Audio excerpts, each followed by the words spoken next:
que es reanimación cardiopulmonar. En este caso, el encargado de presentar esta primera presentación dentro de este módulo de reanimación cardiopulmonar que dirige el doctor Romano es el doctor Jaime Guillén, que es un médico intensivista y neumonólogo del Hospital Piñeiro. Él es el que nos va a dar esta primera hora de charla para después dar curso a la segunda parte de nuestra charla de hoy, que lo tenemos como siempre a nuestro queridísimo doctor Carlos Tájer. Así que, bueno, Natalia, vamos a dar curso a la presentación del doctor Jaime Guillén.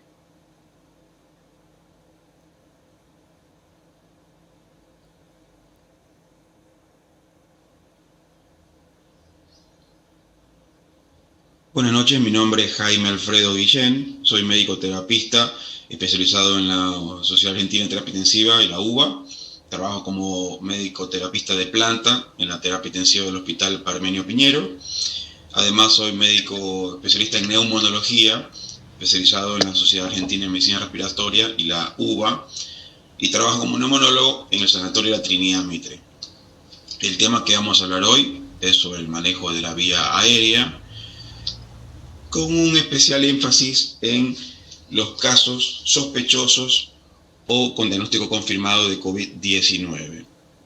Por lo tanto, iniciemos la clase hablando sobre cuándo debemos instaurar una vía aérea artificial o intubación orotraqueal. Los criterios los conocemos, creo que todos, y los vamos a repasar.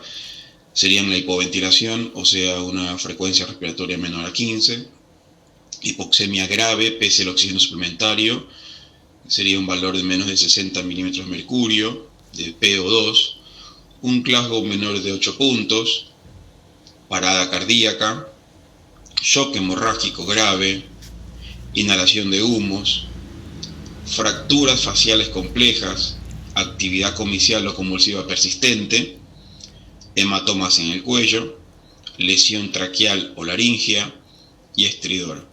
Bueno, en realidad estos últimos tres son los mismos que el final, que es obstrucción de la vía aérea, ya que el hematoma, la lesión traqueal o el estridor también pueden tener compromiso extrínseco y compresión de la vía aérea, por lo cual estos casos, más allá del requerimiento de una intubación orotraqueal, requerirían quizá el manejo de una vía aérea dificultosa, tema que también vamos a abordar más adelante.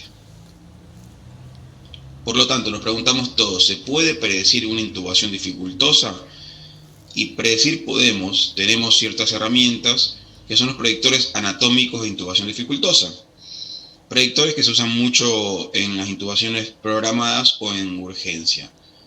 Tenemos, por ejemplo, la clasificación de Cormack y Lean, la clasificación de Malampati, la distancia tiromentoniana, la distancia esternomentoniana, la distancia interincisivos y la protrusión mandibular. Hablemos de la primera, la clasificación de Cormack y Lean. Cormack y Lean clasificaron la vía aérea según 4 parámetros a la visión directa de la laringoscopía al momento de intubar. Siendo el grado 1, una visión directa que permita ver la base de la lengua, la epiglotis, las cuerdas vocales en su totalidad, la luz de la vía aérea y los senos piriformes por detrás de la vía aérea. En el grado 2 también podremos ver la base de la lengua, podremos ver la epiglotis, podremos ver la mitad quizá de las cuerdas vocales con la luz de la vía aérea y los senos piriformes. En el grado 3 solo podremos observar la base de la lengua, la epiglotis y no veremos la vía aérea. En clase 4 veremos solamente la base de la lengua sin poder siquiera ver la epiglotis o los senos piriformes. Obviamente, estando frente a un grado 3 o 4, tenemos que clasificar al paciente como una vía aérea dificultosa. Tenemos otra clasificación de Malampati, quizá conocida ya por todos, en la cual tenemos que evaluar el paladar blando, la úvula y los pilares de la faringe. En el grado 1 podremos observar en su totalidad esas tres estructuras. En el grado 2 podremos ver bien el paladar blando, los pilares de la faringe, pero veremos solamente la base de la úvula. mientras que en la clase 3 veremos solamente el paladar blando y en clase 4 solo se podrá ver el paladar rígido, o sea, no se va a poder ver el paladar blando. Estas dos últimos grados, grado 3 y grado 4, también son considerados vías aéreas dificultosas. Como les decía, estas quizá podrían ser clasificaciones para un momento de intubación programada, pero el examen físico en un área de emergencia podríamos también tener otro tipo de parámetros como este, que sería el primero de ellos, la distancia tiro-mentoniana o escala de Patila-Andretti, en la cual tenemos que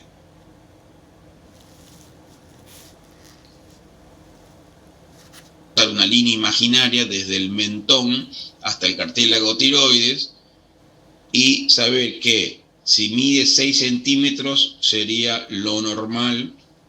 Un grado 1 o una vía aérea no dificultosa sería que tenga 6 centímetros de distancia esta línea o más.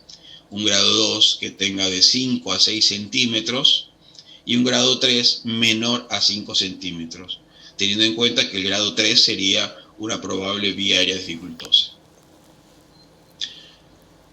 Otra parámetro al examen físico es la distancia externo-mentoniana, en la cual también tendremos que hacer una línea imaginaria entre el mentón y el manubrio external, con una cabeza obviamente centrada y girada hacia arriba con un ángulo de 90 grados, y ver si esta distancia es igual o mayor a 12. Si esta distancia es menor a 12,5 centímetros, también predeciría una vía aérea dificultosa, ¿no?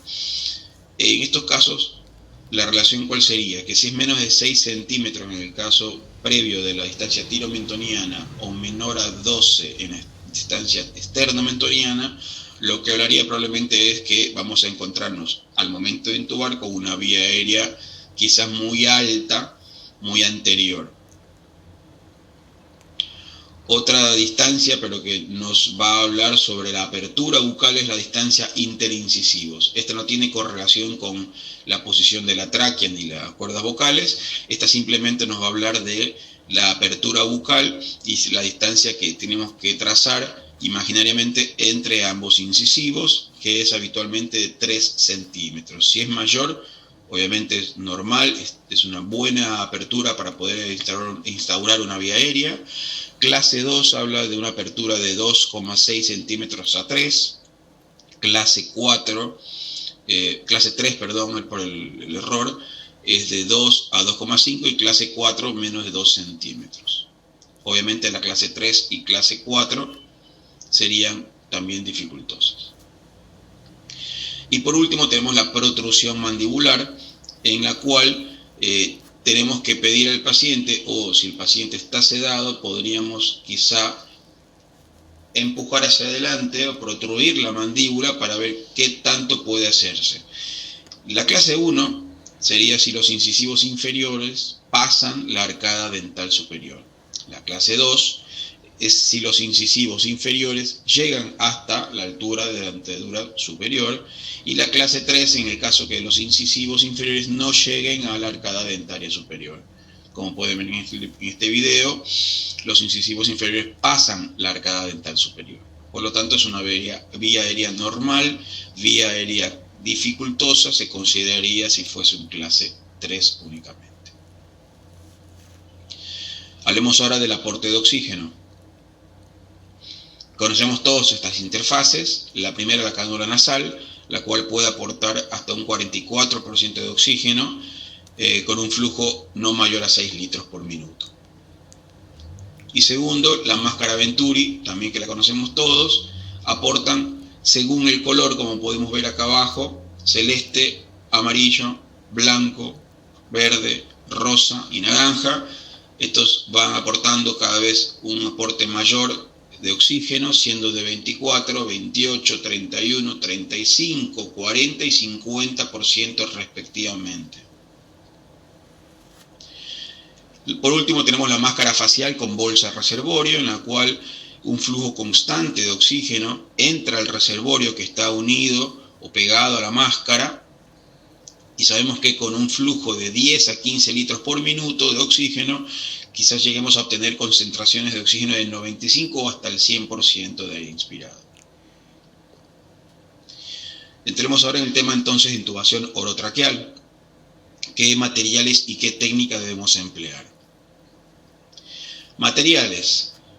Obviamente, frente a un escenario de intubación o trabajando en un área de urgencia, debemos tener el carro de paro o de intubación preparado, en donde tenemos que tener a la mano un laringoscopio que tenga el mango, la hoja, baterías y foco habilitado, curvas. Vamos a ver luego qué tipo de hojas tenemos de intubación o ramas de laringo, como también le decimos. Tenemos la curva que es de Macintosh, tenemos la recta con punta curva que es de Miller y tenemos la recta que es de Wisconsin.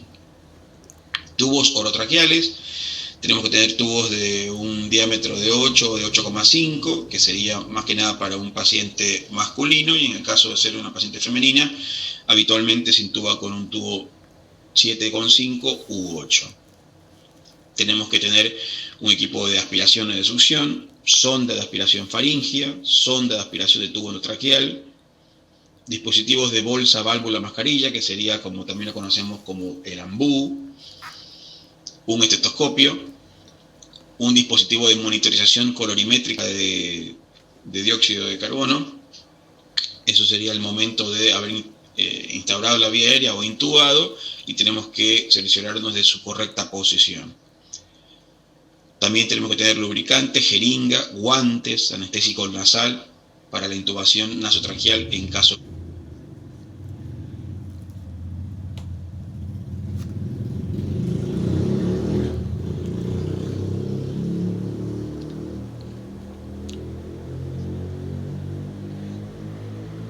que se requiera.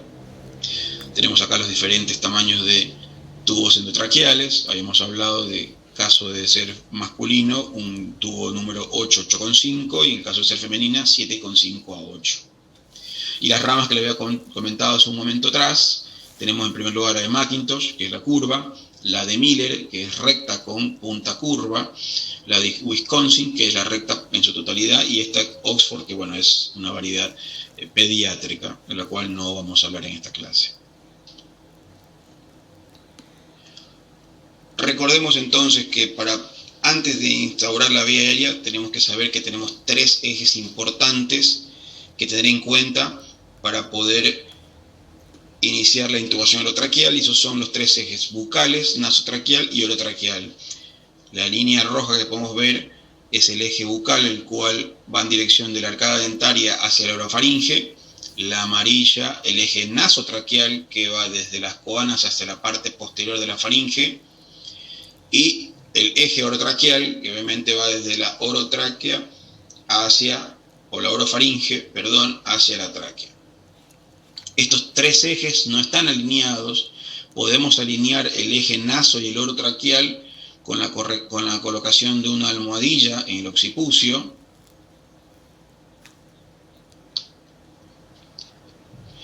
Y luego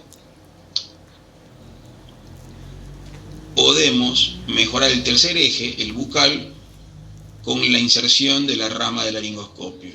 Por lo tanto, lo ideal sería que en todo paciente previo a la intubación orotraqueal debemos de centrar la cabeza, colocar un resalto pequeño en el occipucio y luego, con la inserción de la rama del laringoscopio, podríamos alinear estos 3 ejes.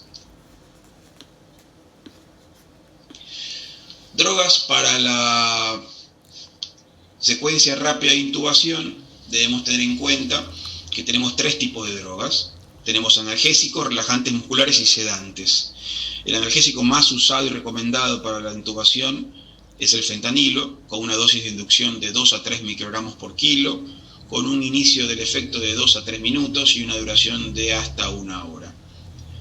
Los relajantes musculares tenemos la succinilcolina, con una dosis de inducción de 1 a 1,5 miligramos por kilo de peso, un inicio del efecto de 45 segundos y una duración de hasta 10 minutos. También tenemos al rocuronio, que tiene una dosis de inducción de 0,6 a 1,2 miligramos por kilo de peso, El inicio del efecto es de 60 a 75 segundos aproximadamente y una duración de 40 a 60 minutos. Y en cuanto a los sedantes, tenemos al midazolam con una dosis de inducción de 0,3 a 0,35 miligramos kilo. Nótese la gran amplitud de esta dosis, con un inicio de efecto de 60 a 90 minutos y una duración de 15 a 30 minutos. Propofol, tenemos una dosis de inducción de 1 a 1,5 miligramos por kilo de peso, inicio del efecto de 15 a 45 segundos y una duración de 5 a 10 minutos. Entonces, con estas drogas siempre a la mano podemos iniciar nuestra intubación. Repasemos la técnica de intubación orotraqueal entonces. Debemos saber que en primer lugar hay que insertar la hoja del laringoscopio a nivel de la comisura labial derecha, desplazando la lengua hacia la izquierda en dirección de la línea media, elevar el laringoscopio en una dirección de 45 grados en relación a la horizontal del paciente, sin presionar sobre los dientes o tejidos orales. Eso es muy importante para evitar trauma o ruptura de piezas dentarias. Visualmente debemos identificar la epiglotis y las cuerdas vocales. Y por último, con la mano derecha vamos a insertar el tubo endotraqueal en la tráquea.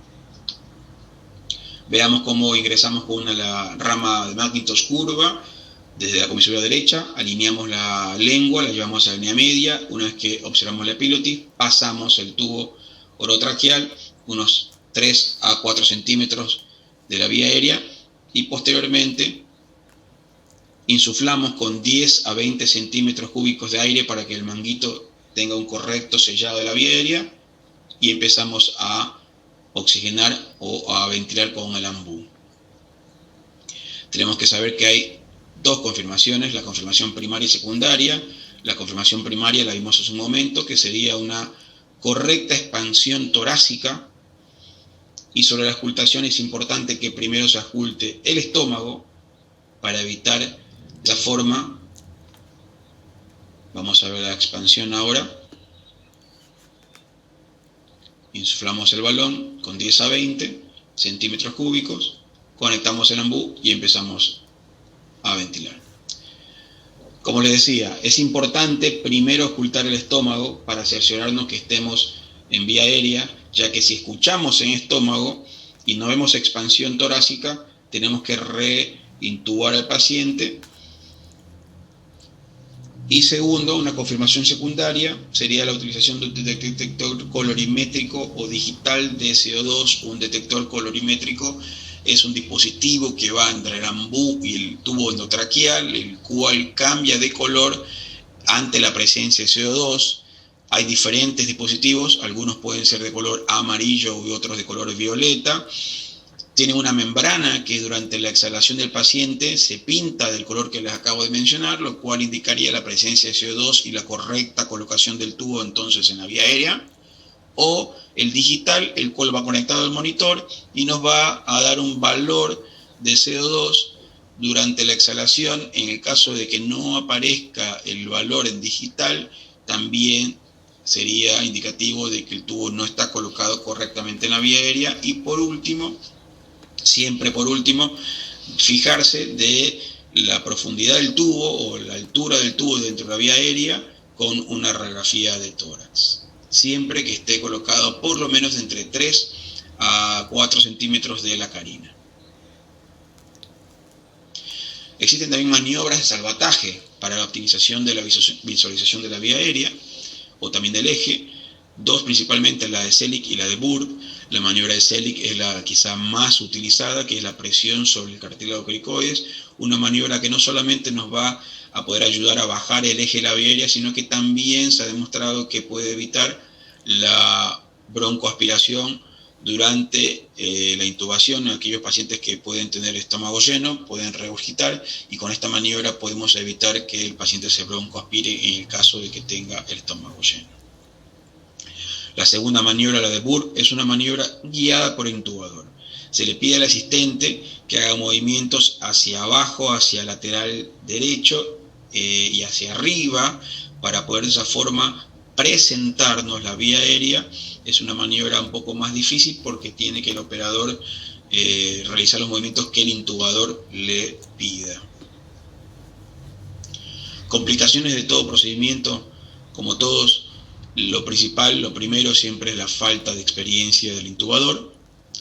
Segundo, una intubación esofágica, la intubación del bronquio principal derecho con colapso del pulmón izquierdo, la inducción del vómito y broncoaspiración, el trauma de la vía aérea con hemorragia y broncoaspiración. Esto puede ser por una inserción brusca, violenta de la hoja del laringoscopio, o si no la punta de la guía del tubo endotraqueal, el astillado, aflojamiento o pérdida de las piezas dentarias, la ruptura o fuga del balón del tubo, el cual puede provocar pérdida del sello de la vía aérea durante la ventilación, una conversión de una lesión vertebral cervical sin daño neurológico en el caso de un paciente con un trauma medular, a conversión en una lesión vertebral cervical con déficit neurológico. Esto es por no haber colocado un cuello cervical, un cuello de inmovilización. Y por último, los múltiples intentos fallidos de una vía aérea en caso de que sea esta una vía aérea dificultosa. Y esto nos da paso a este capítulo pequeñito de la vía aérea dificultosa, en la cual vamos a hablar y vamos a conocer varios dispositivos supraglóticos que nos pueden ayudar en estos casos. Tenemos también otros laringoscopios, no son los habituales, tenemos dos, el de McCoy y el videolaringoscopio. El de McCoy, como ustedes pueden ver, tiene una palanca y una punta diferente, porque esta punta que se eleva con el accionar de la palanca, lo que va a hacer es, en el caso de que no podamos levantar la epiglotis y no podemos visualizar bien la vía aérea, accionando esta palanca lo que vamos a hacer es levantar la epiglotis con esta punta articulada que tiene el laringoscopio, y de esa forma podemos visualizar correctamente las cuerdas vocales y la vía aérea para poder intubar. Y el otro, el videolaringoscopio, como podrán ver, es un dispositivo el cual tiene en la punta asegurado el tubo para poder ver a través de un monitor las estructuras laringias y poder colocar el tubo de esta forma, dirigida por el monitor. Otros dispositivos supraglóticos tenemos el combitubo, que es un tubo doble, el cual va a cumplir la función de el tubo más largo, va a insertarse incluso hasta de forma ciega en el caso de que no podamos ver la vía aérea, dentro del esófago. Insuflaremos el balón esofágico, como pueden ver acá, y después el balón bucal. Por lo tanto, lo que va a hacer es aislar la faringe, la cual este tubo estará fenestrado, y con el inflado del esófago y de la boca, al aislar la faringe, vamos a empezar a ventilar por la rama faringea, la cual va a emanar aire y oxígeno para que podamos seguir ventilando a este paciente. Obviamente este método, este tubo, es un tubo para uso temporal hasta que venga otra mano más experimentada y pueda colocar un tubo definitivo en la tráquea. Tenemos también la máscara laringea o Fast Track. Esta máscara tiene dos componentes, uno más rígido, que es la manopla acá arriba, que podemos verla, y vamos a insertar el resto dentro de la faringe para que esta almohadilla que podemos ver acá esté en relación con la faringe, y de esta forma la luz que tiene la máscara de Fast Track pueda permitir el paso de aire y oxígeno a la tráquea a través de esta almohadilla. Otra cosa importante del Fast Track es que la luz a veces puede ser lo suficientemente gruesa como para permitir la entrada de un tubo en su luz, un tubo 7, 8,5, hasta 8,5, perdón, y de esta forma podemos colocarlo para previo a la intubación. Nos va a dirigir la máscara hacia la faringe, la laringe, y nos va después a permitir el paso de un tubo a través del mismo. La máscara laringea convencional o común es esta que vamos a ver a continuación, la cual pasa a través de la boca con la almohadilla desinflada. El movimiento, como pueden ver, es ligeramente lateralizado, y una vez que llega a las fauces, corregimos la posición y lo progresamos hasta la faringe. Lo pasamos alrededor de unos 10 a 12 centímetros. Una vez que hace tope, tenemos que insuflar la almohadilla de la máscara lo cual de esa forma va a aislar, a impermeabilizar la vía aérea para que pase el aire directamente a la tráquea. Y por último, tenemos una cánula de Eichmann o de Froba, la cual tiene un uso doble. El primero sería para poder canular la vía aérea. Vemos cómo está intubando el paciente, cómo llevó la línea media de la lengua, y una vez que se visualiza la epiglottis se pasa la rama del Froba. Este tubo tiene, como les decía, doble función, ya que la primera es para poder enhebrar la vía aérea y a través de la misma pasarle un tubo endotraqueal, y la otra es para el recambio de tubos. La otra función sería, en el caso de un recambio de tubo en un paciente con vía dificultosa, se enhebra el tubo que esté colocado previamente, se lo retira y se coloca a través de la cánula de Froba o Eichmann un segundo tubo.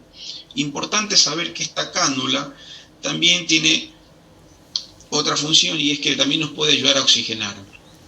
Esta cánula tiene unas fenestras en la punta y en el extremo proximal tiene una inserción para poder colocar un tubo, una rama o una línea de oxígeno, y de esta forma, durante el procedimiento que estamos viendo en el video, podemos asegurar la oxigenación correcta del paciente a alto flujo, y así no se pierde hasta la colocación del tubo una oxigenación adecuada.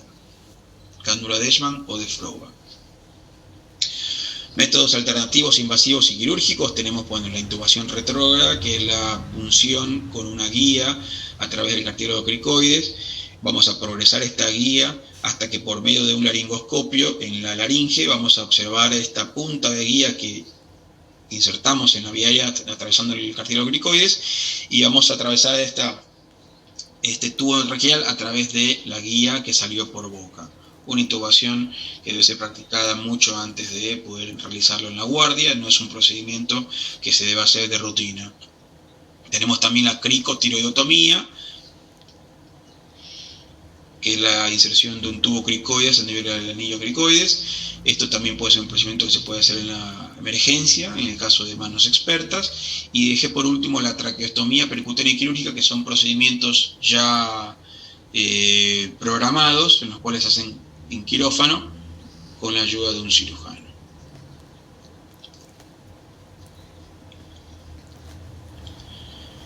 Bueno, ahora vamos a hablar específicamente de los pacientes con sospecha o confirmación de COVID-19.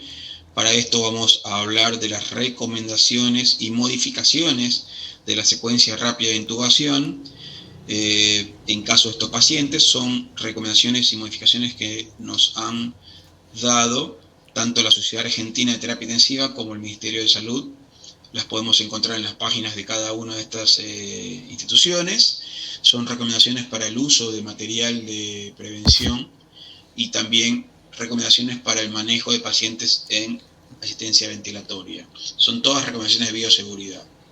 Como primero y principal, debemos recordar que la prioridad es siempre la correcta bioseguridad del personal de salud. Si en nuestra área tenemos que intubar a un paciente con sospecha o con diagnóstico confirmatorio de COVID-19 y no tenemos el material necesario, no podemos realizarla, porque lamentablemente el riesgo de infección y de contaminación es muy alto. En primer lugar, las recomendaciones de la Sociedad Argentina de Terapia Intensiva y del Ministerio de Salud de la Nación nos recomiendan que la intubación debe ser llevada a cabo por personal experimentado. En segundo lugar, que tengamos el correcto equipo de protección personal o EPP, que tiene que ser protección ocular o facial, o sea, unas antiparras o una máscara facial, un barbijo de tipo N95, camisolín resistente a fluidos y guantes. Hablemos un poquito de esto. La secuencia de colocación de EPP, quizás ya la sabemos todo, pero recordemos que tiene que ser en este orden. Primero, la higiene de las manos, con jabón y luego con alcohol. Segundo, la correcta colocación de un camisolín. No olvidar siempre atarlo a la altura del cuello y de los hombros. Hay muchos que se pueden atar hacia adelante, lo puede hacer uno mismo, y otros que tienen que ser bajo la ayuda de un segundo asistente. Tercer lugar, la correcta colocación de un barbijo adecuado para esta situación, y en este caso sería un barbijo o filtro de partículas como es el N95, que tenga ajuste nasal, que se pueda deslizar sobre el mentón, y siempre chequear obviamente el barbijo como se ve en la figura. Cuarto lugar, las gafas o las antiparras, como hemos hablado, o en el caso de que no tengamos gafas o antiparras, una buena máscara facial. Y en último lugar, los guantes comunes que tienen que ir en este caso, no menciona cuántos, pero les puedo decir que en experiencia personal estamos utilizando 2 pares de guantes, uno que va por debajo del camisolín y uno por encima del camisolín, con el sentido de que el segundo par de guantes sea el primero en sacarse cuando hemos terminado de manipular o de hacer la técnica de lo que hayamos hecho sobre el paciente, la intervención que hayamos realizado. Nos sacamos este par de guantes, el que está por encima, y el segundo par de guantes por debajo, que no estuvo en contacto con el paciente, nos va a servir para retirar este material. Por lo tanto, sería de una forma más estéril el retiro de estos materiales como las antiparras o la máscara facial, en el caso que estemos solos, sin guantes que hayan tocado al paciente. En tercer lugar, tenemos que reducir al mínimo necesario el personal presente en el momento del procedimiento. Acá tenemos una gráfica que más o menos nos indica cómo debe ser el momento de la atención o de colocar una vía aérea en un paciente con sospecha o con diagnóstico de COVID. Dentro de la habitación, obviamente tenemos acá el monitor y el respirador. A la cabecera está el intubador. A la izquierda del paciente está el personal que se encarga de la administración de drogas y de monitorizar al paciente, que nos va a dar la información si continuamos o no, si seguimos ambuceando o no, si podemos ventilar o no, que va a ayudarnos con la aspiración también. Y en último lugar, el asistente que estaría encargado de hacer las maniobras cricoideas, como hay mucho la de Selig o la de Burr, o también para alcanzarnos equipamiento, como por ejemplo sondas, drogas y alguna otra cosa que se pueda. Y un cuarto siempre afuera para alcanzarnos de afuera algo que no tengamos dentro de la habitación. Por lo tanto, el personal mínimo necesario son 3. En cuarto lugar, la preoxigenación con FIO2 al 100%, con máscara reservorio siempre. Acá es la primera indicación importante en casos con COVID, es la de no ventilar manualmente con máscara bolsa reservorio o ambú, como dice acá. De tener que usarlo, es siempre necesario tener que agregar un humidificador entre la máscara y el ambú para evitar la dispersión de secreciones y de COVID. ¿Por qué no la ventilación con ambú? Porque lamentablemente, como les digo, la dispersión es muy alta, la dispersión y la infección del material es muy alta, el sellamiento también a veces puede ser inefectivo, como le había mencionado hace un momento, como es un correcto sellamiento de la vía aérea. Por lo tanto, es un procedimiento que causa mucha dispersión viral y con mucho riesgo. Por lo tanto, no utilizar un dispositivo de máscara reservorio bolsa, es únicamente máscara reservorio del 100% y luego iniciar el procedimiento. Acá pueden ver cómo se coloca el humidificador correctamente entre el ambú y la máscara. Es un reservorio de partículas que nos va a servir para disminuir por lo menos la aerolización del virus. En el caso, obviamente, que se quiera utilizar, pero no es recomendado. Quinto lugar, iniciamos la secuencia de intubación rápida con las drogas que le habíamos mencionado, pero hay que hacer un hincapié acá en drogas nuevas. Lo que se ha demostrado para el COVID-19 es que en el caso específico de los sedantes, las demás drogas siguen igual, pero en el caso de los sedantes, lamentablemente con el propofol y el midazolam encontramos muchas chances de deterioro hemodinámico. Por lo general pueden tener hipotensión sostenida, lo cual nos va a hacer que requeramos después de drogas vasoactivas o de inotrópicos, y el uso de la ketamina y el etomidato, que son otros sedantes hipnóticos nuevos, nos han demostrado de que las chances o los riesgos de deterioro hemodinámico y shock con estas drogas sean mucho menor. Por lo tanto, en el caso del COVID es recomendable iniciar la secuencia rápida con drogas sedantes de tipo ketamina y tomidato. A la dosis de la ketamina sería de 1 a 4,5 miligramos kilo de peso en bolo, y el etomidato de 0,2 a 0,6 miligramos de kilo de peso en bolo lento, pasarlo de más o menos 30 segundos a 60 segundos un minuto, y con esto evitamos un poco el shock posterior a sedación, algo muy habitual que vemos con el propofol y el midazolam. Entonces, tenemos acá un protocolo de cómo actuar. Como le he hecho en primer lugar, siempre preoxigenar, oxígeno al 100%, con máscara reservorio, evitar la ventilación con un equipamiento o un dispositivo de bolsa máscara, por favor. Si se usa, siempre poner filtro. Segundo lugar, las drogas, analgésicos con fentanilo, sedación, propofol o ketamina, la que tengamos a la mano, y los bloqueantes neuromusculares que no cambiaron, son los mismos, succinilcolina y rocuronio. Una vez que el paciente está sedado, analgesiado y bloqueado, vamos al plan A. Ahí hemos hablado de dispositivos como el videolaringoscopio o laringoscopio común. Si se cuenta con un videolaringoscopio en el área de intubación, este sería la primera elección, ¿sí? Si no, vamos a hacer la laringoscopía directa con un laringoscopio común. Si con 2 intentos no pudimos lograr visualizar la vía aérea correctamente o intubar, tenemos que considerar entonces ahí el uso de la máscara laringea que habíamos visto hace un momento, para poder asegurar una adecuada ventilación y oxigenación.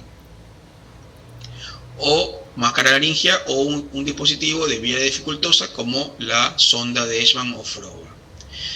Si con estos dispositivos no hemos logrado en 2 intentos poder asegurar una ventilación u oxigenación adecuada, tenemos que considerar entonces ahí sí la vía aérea quirúrgica, con procedimientos como la cricotireotomía o una traquetomía percutáneo quirúrgica en el caso de que el cirujano que esté lo recomiende. Siempre es la indicada la que el cirujano haga más. Acá no hay una mejor que la otra, es simplemente la que el cirujano sepa hacer más, es la que se hará en el paciente. En sexto lugar, las guías nos recomiendan insuflar bien el cuff, el balón, antes de comenzar a ventilar al paciente. Esto en el caso que ya esté asegurada la vía aérea. Ahí sí, ambú o directamente la conexión al respirador. En séptimo lugar, no se recomienda la intubación vigil de los pacientes o la intubación guiada por fibroscopía de rutina. Esto no se recomienda por ser también procedimientos que puedan causar mucha aerolización viral y dispersión viral. En octavo lugar, comprobar siempre los filtros en la tubuladura del respirador, otro procedimiento que es necesario para evitar desconexión del respirador con una aerolización del virus, dispersión del mismo. En noveno lugar, la remoción adecuada del material de protección personal, evitando siempre tocarse el cabello o la cara antes del lavado de manos. Para esto tenemos también una gráfica que nos puede demostrar cómo es el retiro adecuado y el orden adecuado de esto. En primer lugar, como vemos en la gráfica, hay que retirarse el camisolín y descartarlo en una bolsa roja. Segundo lugar, retirar guantes y descartar en bolsa roja. Tercer lugar, higiene de manos. Cuarto lugar, retirar antiparras para poder limpiar adecuadamente las mismas. Quinto lugar, retirar el barbijo y proceder según el tipo de elemento utilizado. Y en último lugar, en sexto lugar, la higiene de las manos. Les podría decir esto, que en mi centro lo que hacemos es, en primer lugar, retiramos el camisolín, descartando la bolsa, descartamos el primer par de guantes y con el segundo par de guantes que tenemos abajo realizamos el resto, que es retirar de antiparras, retirar el barbijo, y al final retiramos el segundo par de guantes y hacemos la higiene de manos. En último lugar, la desinfección adecuada del material usado en el caso del laringoscopio, en el caso de las antiparras, que son artículos personales, y nada más. De esta forma damos por finalizada la charla. Espero que les haya sido de mucha utilidad. Quedan a continuación unas preguntas. Muchas gracias, un placer poder estar con ustedes. Buenas noches.